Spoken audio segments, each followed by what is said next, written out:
On February 23, 2026, Clarence House, London, unleashed what insiders are already calling the sharpest and most decisive institutional response in recent royal history. At exactly 7 a.m. Greenwich Mean Time, the royal family released a formal no-holds-barred statement from Clarence House, explicitly rejecting Meghan Markle's explosive claims and signalling a full-throttle defense of the Crown's dignity. This wasn't a routine press release.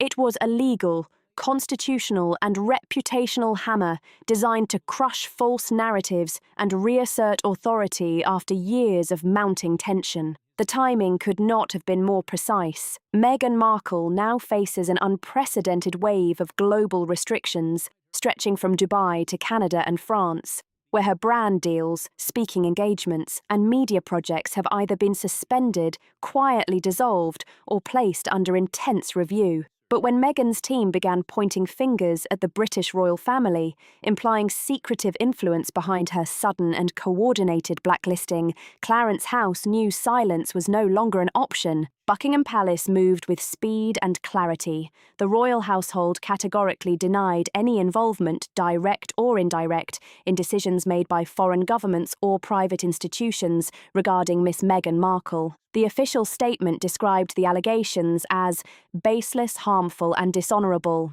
For the first time since the Sussexes' departure in 2020, Clarence House, acting on behalf of King Charles III, issued a legally and reputationally aggressive declaration directly targeting Meghan's personal claims. Experts say this signals a seismic shift in the palace's communication strategy, especially as global opinion continues to harden against Markle. This statement followed closely on the heels of a dramatic escalation in Dubai. Just 48 hours prior, the UAE Ministry of Culture and Creative Industries officially revoked Meghan's license to operate artistic productions and sponsor fashion content on Emirati soil. Officials cited potential reputational risks and pending international reviews. Canada and France quickly mirrored this approach. TIFF Toronto International Film Festival removed her from upcoming speaker rosters. Sephora Canada froze all collaborations tied to her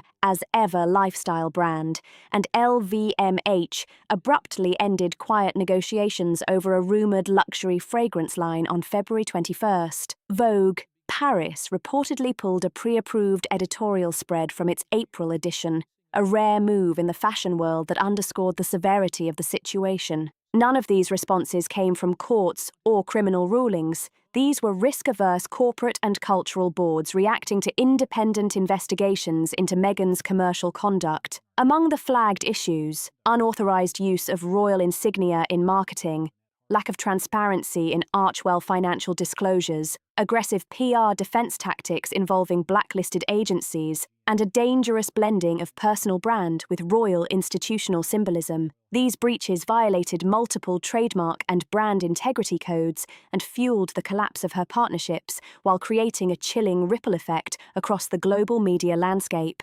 On February 22nd, Meghan's team fired back with a public memo claiming the royal family, specifically Prince William and his advisors, pressured foreign entities to freeze her operations. The New York-based spokesperson circulated the memo with inflammatory lines like, "There are forces with vested interests in ensuring that Meghan's voice is silenced globally." One line stood out, "Some of those forces wear crowns." The memo even alluded to an unverified 2016 photograph taken in the Balearic Islands involving someone very close to the throne, sharply escalating the feud and challenging the palace's tolerance for public insinuation. For the first time since the Sussex fallout, Meghan appeared to threaten exposure of personal information related to the direct line of succession, a move insiders describe as crossing a line inside royal corridors. The February 23rd statement was far more than a PR maneuver. It acted as a constitutional firewall deployed under the authority of Lady Fairchild QC, known for her work managing the Windsor estate's post-Brexit legal restructuring. Sources at St James's Palace confirm a formal rebuttal was already delivered via diplomatic courier to Meghan's legal team, demanding immediate retraction of any statements implying royal interference. The palace didn't stop there. It has made clear it's prepared to escalate matters to international libel courts if necessary, safeguarding both the Crown's dignity and institutional independence. Clarence House emphasised it continues to monitor Meghan's private legal disputes with Prince Harry, particularly concerning custody and asset separation, but reiterated that private family litigation cannot compromise the Crown's obligation to transparency and neutrality. When the rumoured lyric photo threat surfaced, Clarence House acted immediately. On the evening of February 22nd, mere hours before the official statement, Prince James of Gloucester, a rising figure in royal crisis operations, released a counter-briefing to the UK press. Documents included flight logs, charity event footage, and official calendar records placing Prince William in Scotland during the entire period referenced in Meghan's claims. Eyewitness testimony from 4 aides corroborated the timeline. The palace labelled Meghan's insinuations not just false, but deliberately defamatory, and embargoed the files to major outlets until February 23rd. Once released, The Times and Sky News quickly amplified the evidence, neutralising any potential viral spread of the allegation. "This isn't about optics or petty revenge," a former palace staffer explained. "This is a new doctrine in royal crisis management, post-Sussex, post-silence, post-it diplomacy. The House of Windsor will no longer be the silent subject of public theatre." The palace's aggressive stance signals a fundamental shift in how the monarchy defends itself, protecting not just reputation, but the very narrative of institutional authority. Between February 17th and 22nd, 2026, a coordinated series of institutional suspensions, diplomatic freezes, and corporate withdrawals swept across at least 5 countries, effectively isolating Meghan Markle from major global platforms. What began as discreet cancellations quickly spiraled into a full-scale commercial and artistic blackout, rippling through luxury fashion, media distribution, and philanthropic circuits. The epicenter of this movement, Dubai, where the Ministry of Culture issued an unprecedented prohibition order on February 19th, explicitly banning Meghan's media affiliates, including the As Ever brand collective, from engaging in cultural production, promotion, or monetized influence partnerships. Unlike Western institutions, which often rely on quiet disengagement, Dubai made its stance public, invoking Article 7 of its Cultural Neutrality Regulation 2025, usually reserved for cases of reputational interference or unauthorized symbolism. Officials accused Meghan's operations of being overly politicized and engaged in the unauthorized use of royal symbols without sovereign license, raising suspicions of brand manipulation tactics that could erode consumer trust. Sources close to the Dubai Council confirmed British royal family emblems appeared in social media promotions tied to As Ever luxury kits without clearance, violating UAE rules and international fair use clauses. Within 48 hours, a cascade of institutional responses swept across the Atlantic. On February 20th, the Canada Revenue Agency opened an administrative review of Archwell's Toronto branch, citing incomplete filings and unclear donor streams. TIFF Toronto International Film Festival re-evaluated Meghan's role in its 2026 Women's Speaker Series, while Sephora Canada deactivated inventory linked to her wellness line. By February 21st, France's LVMH formally terminated talks on the rumoured Meghan x Dior perfume collaboration, while Gala magazine pulled an already produced April cover, replacing it with a celebration of French cinema. Internal Vogue Paris memos flagged Meghan as a high-risk profile, recommending extreme caution and editorial delays, even without criminal charges. Independent reviews from the EU Artistic Ethics Council and North American Brand Federation exposed troubling patterns. Meghan's creative subsidiaries were routed through Delaware Shell LLCs,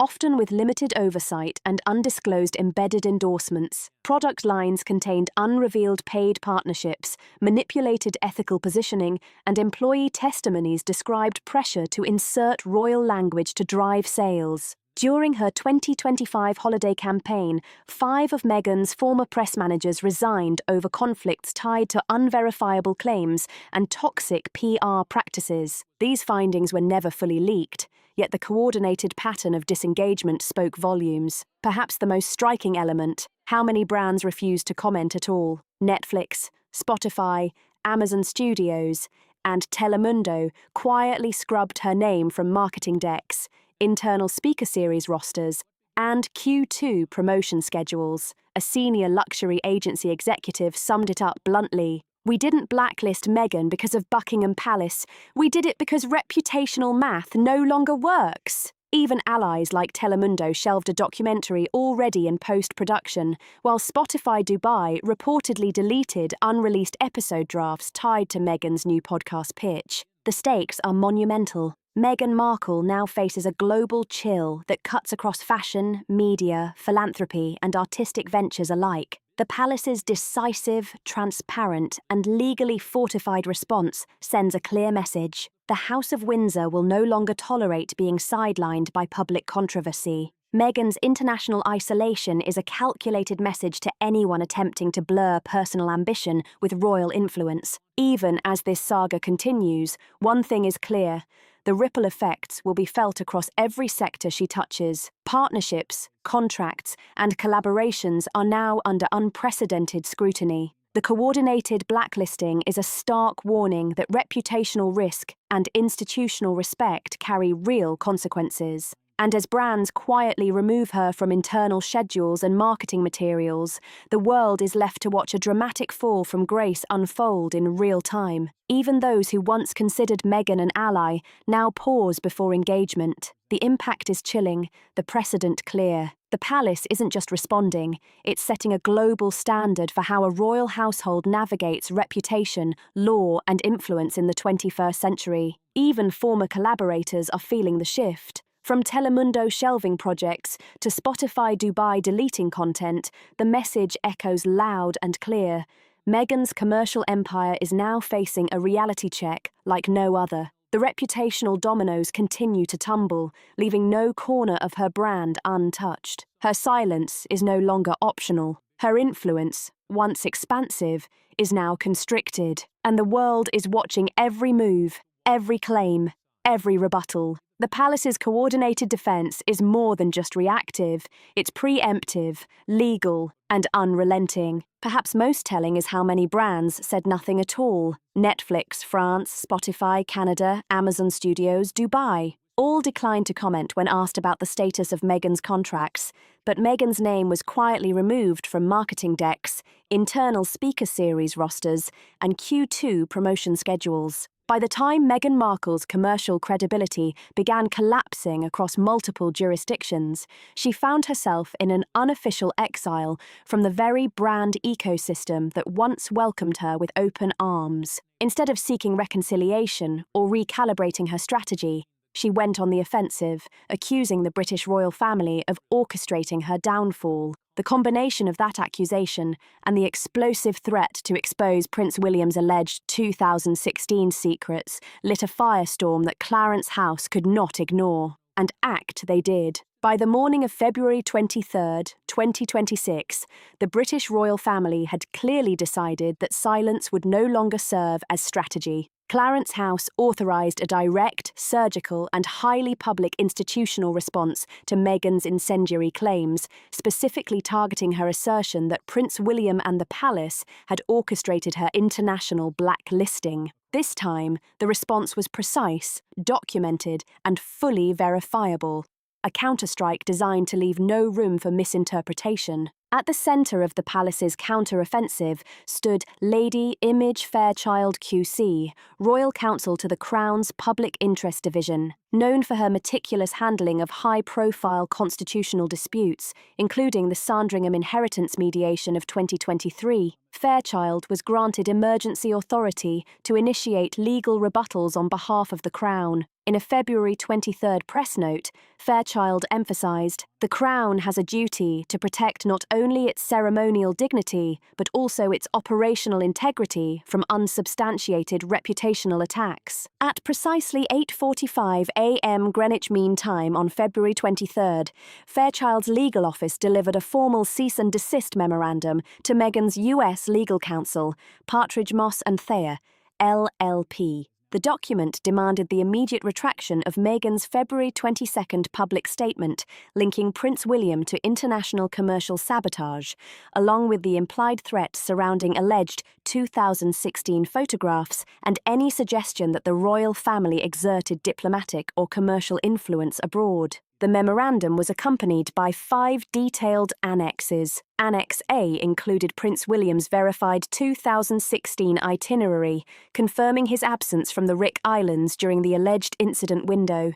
Annex B contained RAF Northolt flight records, showing William's presence in Aberdeen and Orkney for Green Isle Wildlife Trust engagements. Annex C documented testimony from Royal Protection officers. Annex D presented archival broadcast footage placing him at a charity summit in Glasgow. Annex E compiled a media monitoring dossier illustrating the rapid viral spread of Meghan's claims, flagged as Strategic Defamation Risk Level Red. Each page was time-stamped, notarized, and simultaneously copied to the Foreign Office, Home Office, and Crown Communications Directorate. While Fairchild and the legal team executed their meticulously calibrated response, an unlikely royal figure emerged as a formidable enforcer. Prince James of Gloucester, a previously quiet member of the family, rose to public prominence after his late 2025 appointment as Director of Royal Reputational Oversight. On the evening of February 22nd, James hosted a private press briefing under embargo in Kensington's Lancaster Room, unveiling a timeline dossier backed by military-grade authentication. His evidence irrefutably demonstrated that Prince William had no physical or digital connection to the alleged Balearic Islands event. Speaking directly to reporters, James stated, "It is beneath the dignity of the Crown to engage in theatrics, but when slander threatens the institution, succession documentation will speak louder than speculation." Reporters from The Telegraph and BBC confirmed they were shown never-before-seen internal logs from GCHQ metadata archives, co-signed by 3 senior intelligence analysts, detailing no traceable link between William and any Epstein-affiliated property or event. This was more than defense.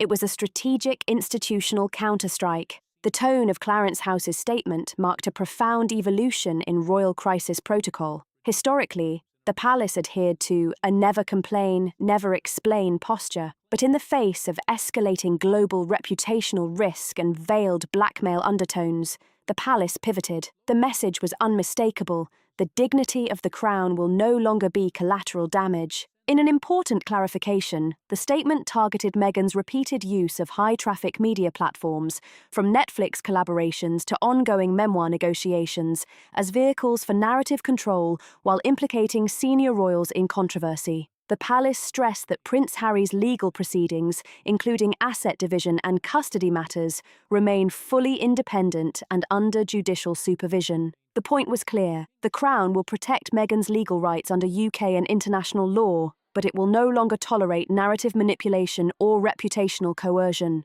By the close of February 23rd, Meghan's threat had backfired spectacularly, triggering a new royal doctrine: truth, time-stamped response, and immediate institutional accountability. What began as a coordinated withdrawal from Meghan's commercial ventures had now morphed into a total structural collapse of her public influence machinery. Industry insiders described the fallout as a reputational vacuum, with former allies and platforms scrambling to disassociate. Within 72 hours, she was effectively purged from content pipelines, campaign rosters, and editorial calendars. The message resonated.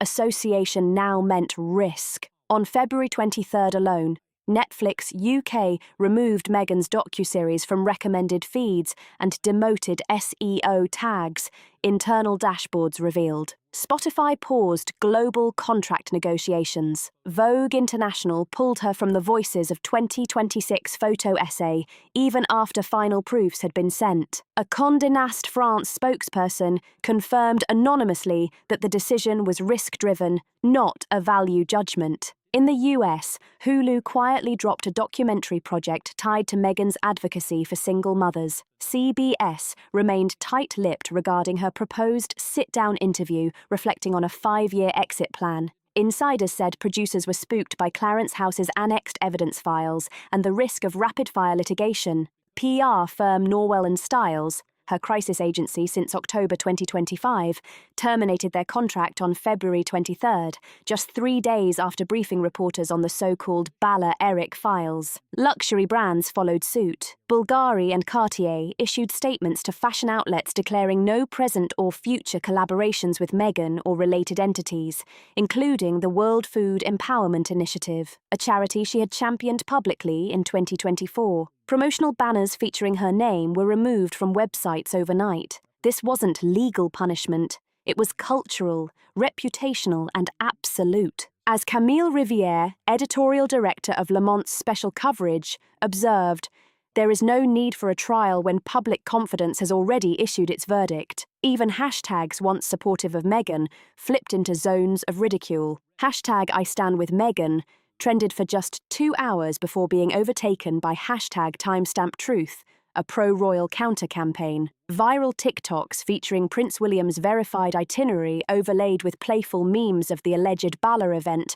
amassed 17 million views in 24 hours. Former ARL interns anonymously leaked internal threads confirming chaos within as ever, including unpaid brand ambassadors and last-minute script rewrites designed to inject royal mystique. Celebrity allies began distancing themselves. Actresses, podcast hosts, and lifestyle influencers previously aligned with Meghan started archiving photos, muting comments, and editing bios to remove affiliations. Amid the media implosion, Prince William emerged more unshakable than ever. He refused to personally comment, instead allowing Clarence House's coordinated legal and reputational apparatus to operate, a move analysts called a masterclass in air statecraft. Domestic approval ratings soared.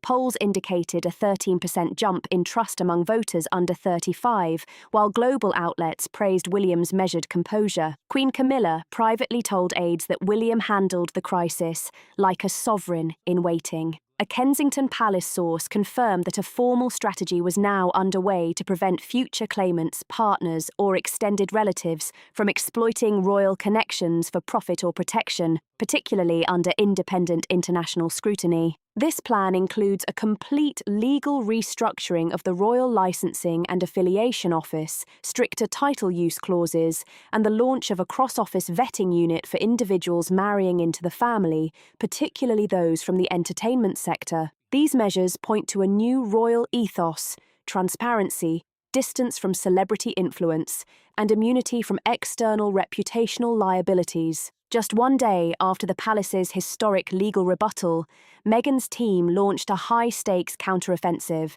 an effort marked by defiance, desperation, and, according to commentators, a reckless willingness to detonate bridges at the heart of this conflict. By the early days of February 2026, Meghan Markle's ambitions for a second memoir had already thrown shockwaves through the publishing world and sent tremors straight into the heart of Clarence House. Her spokesperson described the project as an unfiltered reckoning with institutional cruelty, family betrayal, and suppressed truth, promising to pull back the heavy velvet curtains that conceal the inner workings of the monarchy. Though no publisher had publicly confirmed contracts, insiders at both Penguin Random House and HarperCollins International quietly acknowledged that confidential pitch meetings had taken place earlier in the month. Meghan's senior advisors reportedly contacted a network of literary agents in New York and London, demanding responses within 72 hours.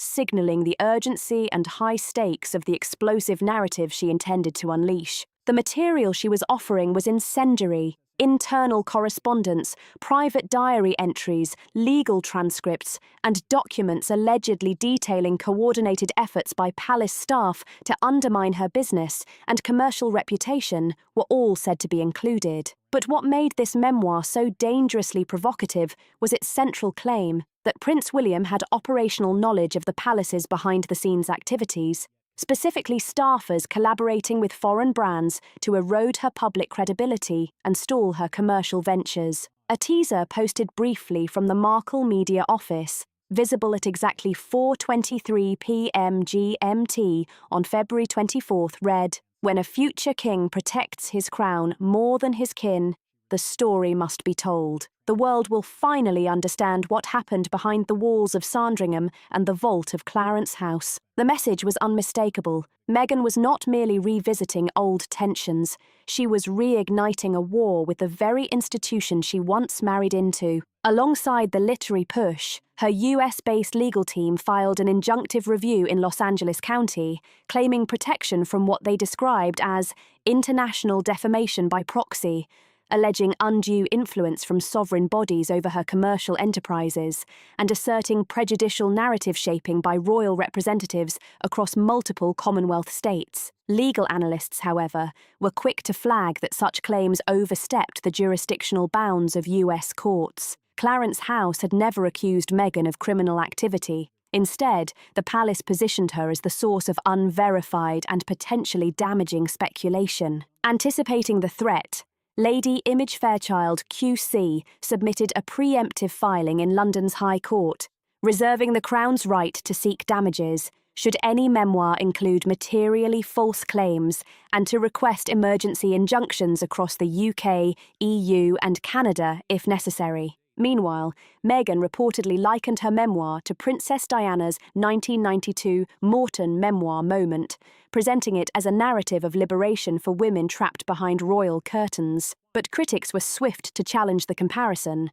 The Sunday Times editorialized that not every royal exit is a tragedy, calling Meghan's approach a reverse-engineered redemption strategy. Sky News' royal analyst Marcus Dawn stated plainly, "This isn't a confession, it's a commercial ambush dressed up in victimhood." Even former allies began quietly retreating. Actress Abigail Wong and UN Goodwill envoy Imani Reyes removed previously supportive posts from their accounts, and Prince Harry remained silent, refusing to attend a scheduled royal mediation hearing. Sources close to him said he was torn between loyalty to Meghan and recognition of Prince William's role in supporting his brother during turbulent post-Sussex years. He reportedly feared that the memoir could destroy any remaining bridges between the brothers. Inside Windsor gates, preparations had entered what senior advisors described as the final firewall phase. Prepositioned media affidavits from former staffers were readied to counter claims of interference in Meghan's career. A confidential annex of private correspondence between the palace and the Markle household, spanning 2019 to 2021, was compiled to directly refute key memoir assertions. Direct warnings issued by Prince Edward, with Princess Anne's endorsement, made it clear that any further public misrepresentation would trigger proportional responses across legal, diplomatic, and cultural channels. Meghan's final manoeuvre, her memoir, was set to collide with an institution armed with documentation, legal leverage, and global credibility. Allies began to vanish, her commercial empire faltered, and her husband remained silent. Standing at the centre was Prince William, calm and unflinching, refusing to comment publicly while allowing verified timelines and evidence to speak louder than any firestorm of allegations. 3 days after the memoir threat, and 2 days after Clarence House's swift legal interventions, the British royal family reached what some historians now call a constitutional containment milestone. By 9:15 a.m. Greenwich Mean Time, London's High Court granted an emergency injunction under the Crown Protection Act, temporarily blocking publication of Meghan's manuscript across the UK and Commonwealth jurisdictions. The ruling cited reasonable evidence of reputational distortion, potential privacy breaches, and the public interest in preserving the integrity of institutional records. The injunction followed marathon negotiations lasting more than 3 six-hour sessions between Meghan's legal team and the Royal Council, led by Lady Image Fairchild, QC. Emergency briefings were delivered to media regulators in Canada, Australia, and New Zealand. The court's decision drew a firm line between personal narrative and institutional defamation, sending a signal to the world that no individual, regardless of fame, could weaponize unverifiable claims against the monarchy without consequences. Clarence House submitted over 140 pages of archival records, emails, and time-stamped memos,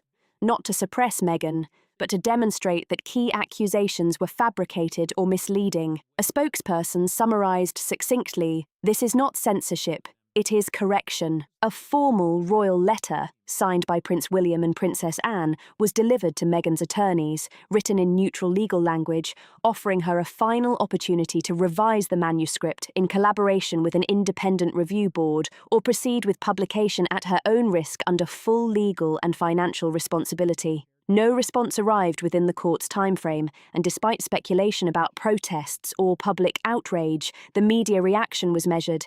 Headlines read, "The book that broke itself," "Meghan's final move," "Meets royal firewall," The Times. After the storm, Windsor stands firm, The Guardian, and royal line intact amid Memoir controversy, The Telegraph. Hashtags like #royal firewall, #blocknotbanned, and #monarchy-reset trended across the UK and Canada, reflecting widespread support for William's methodical, factual defence. YouGov polls showed 61% of respondents backing the injunction, with only 18% believing the memoir would reveal meaningful new insights. In the United States, opinions were more divided, though outlets such as Vanity Fair and The Atlantic questioned whether Meghan had crossed a line between trauma and targeted retaliation. By February 28th, Meghan and her media team had gone dark. Legal representatives confirmed they were reviewing options for appeal, though insiders noted that the cost and complexity of transnational litigation,